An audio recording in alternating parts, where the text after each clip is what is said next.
రాత్రిపూట ఎట్లా ఉంటదంటే ఉద్యోగికి ఇప్పుడు సాయంత్రం 5ంటికో 6ంటికో రివ్యూ పెడితే బాబుని కలుసుకుని మళ్ళీ వాళ్ళ ఆఫీస్కి వెళ్ళేటప్పటికి రాత్రి 9, 10 అవుతుంది. మళ్ళీ పొద్దున్నే రావాలి ఆఫీస్కి. అది ఇక వాళ్ళకి బర్డెన్ అయిపోతుంది. జగన్ దగ్గర ఉద్యోగులు రిలాక్స్డ్గా పనిచేశారు, హ్యాపీగా. అంతకుముందు ఎప్పుడూ లేనంత రిలాక్స్గా పనిచేశారు. ఇప్పుడు మళ్ళీ బాబు గారు ఆ రిలాక్స్ ఇస్తానంటున్నారు జగన్ తెచ్చినటువంటి. కానీ ప్రస్తుత పరిస్థితులు ఒక దాడులు కానీ హత్యలు కానీ ఇవన్నీ జరగడం, ఈయన చేతులు అధికారం లేదు, మొన్నటి వరకు అధికారం చూస్తున్నారు జగన్ గారు. ఒక నిస్తేజం ఆయనలో, లేదంటే ఇంక మనం ఏం చేయలేకపోతున్నాం ఇక్కడుండి ఈ ఫీలింగ్ ఏమన్నా వచ్చిందా? దానివల్ల కూడా విదేశీ టూర్కి వెళ్ళిపోయి రిలాక్స్ అయ్యొద్దాం. దీనికి అసలు ఏంటి పొంతనండి? కూతురు దగ్గరికి వెళ్ళడానికి దానికి ఏంటి పొంతన? బేసిక్ సమస్యల్లో ఏంటంటే గొడవలు జరిగిన వాళ్ళని పరామర్శించడం, లేకపోతే వాళ్ళతో మాట్లాడడం, దాని గురించి స్టేట్మెంట్ ఇవ్వడం, ఇవన్నీ చేస్తున్నారు.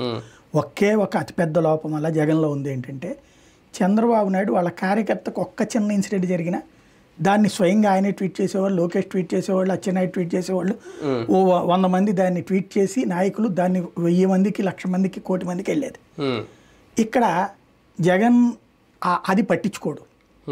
అంటే ఇప్పటికీ ఆ ముఖ్యమంత్రి ఫీలింగ్ లెక్కనే ఉంటాడు, ఏమి పట్టదు. ఇప్పుడు తాడిపత్రిలో జరిగింది, అదే చంద్రబాబు ఉన్నప్పుడు జరిగితే ఏంటి జగన్ మా వాళ్ళ మీద దాడి చేస్తావా, ఈ తీవ్ర పరిణామాలు ఎదురవుతే నీకు మా